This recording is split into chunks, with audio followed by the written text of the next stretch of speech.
கிறிஸ்து இயேசுக்குள்ளான உங்கள் அனைவருக்கும் சமாதானம் உண்டாவதாக.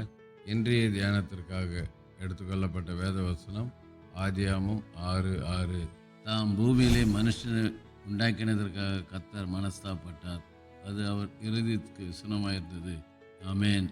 ஆண்டுடைய இருதயத்துக்கு விசனமாக இருந்தது காரணம், மனஸ்தாப்படுறதுக்கு காரணம் 5ஆம் வசனத்தில் இருக்குது. ஆதியாகமம் 6:5 மனுஷனுடைய அக்கிரமம் பூமியில பெருகினது என்றும் உன் இருதயத்தின் நினைவுகளின் தோற்றமெல்லாம் நித்தமும் பொல்லாதது என்று ஆண்டவர் கண்டார். அக்கிரமம் மிகுதியாவதுனால அன்னைக்கருடைய அன்பு என்ன பண்ணுது, தனிந்து போகுது. கடைசி காலம் கர்த்தருடைய வருகையில் ஒருத்தர் காட்டி கொடுத்து நோத்தின விரோதங்கள் உண்டு பண்ணுற காலங்கள். ஆகதான் அக்கிரமம் இந்த அளவுக்கும் எப்பொழுதும் இல்லாத அளவுக்கு இப்போது அக்கிரமம் மிகுதியாக இருக்கு நாட்டில், எல்லா இடத்துலையும். ஆகதான் சொல்றாரு, அக்கிரமம் மிகுதியாயிடுச்சு, பொல்லாத எண்ணங்கள்.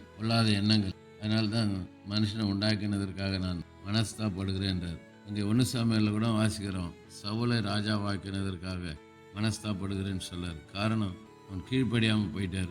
யுத்தத்துக்கு போகும்போது எல்லா மிருகங்களையும் கொன்று போட சொன்னார், சங்காரம் பண்ண சொன்னார். ஆனால் சில மிருகங்களை கொண்டு வந்து வச்சுக்கிறான், கட்டி வச்சுக்கிறான். அதனுடைய சத்தம் கேட்குது.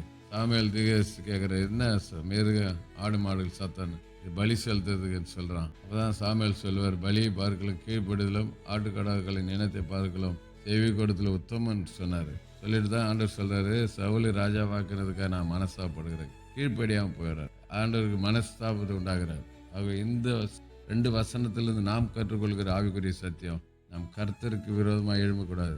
கர்த்தருடைய சபைக்கு விரோதமாய், ஆண்டுடைய வார்த்தைக்கு விரோதமாக எழும்பாதபடிக்கு கர்த்தரை மனஸ்தாபப்படுற அளவுக்கு நாம் நடந்து கொள்ளக்கூடாது. சிந்தனைகள், பொல்லாத சிந்தனை இருக்கக்கூடாது, அக்கிரமம் இருக்கக்கூடாது. அதுலேருந்து நம்ம கழுவு போட்டு வந்துட்டோம், மீண்டும் அந்த அக்கிரமத்தை செஞ்சு கர்த்தரை மனஸ்தாப வைக்கக்கூடாது. ஆகவே தாவீதை போல கர்த்தருக்கு இருதயத்துக்கு ஏற்றவர்களாக வாழ நம்ம ஒப்பு கொடுப்போம். கர்த்தர் நம்மை ஆசீர்வதிப்பார். நேசி நல்ல தகப்பனே, இந்த நல்ல கொடுத்த நல்ல எச்சரிப்பின் வார்த்தைக்கு நன்றி.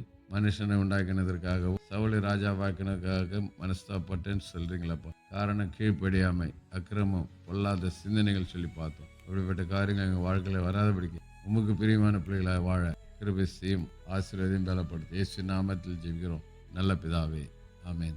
நம்முடைய கர்த்தரும் ரட்சிகரமாகிய இயேசு கிறிஸ்துவின் கிருபையிலும் அவரை அறிகிற அறிவிலும் வளருங்கள்.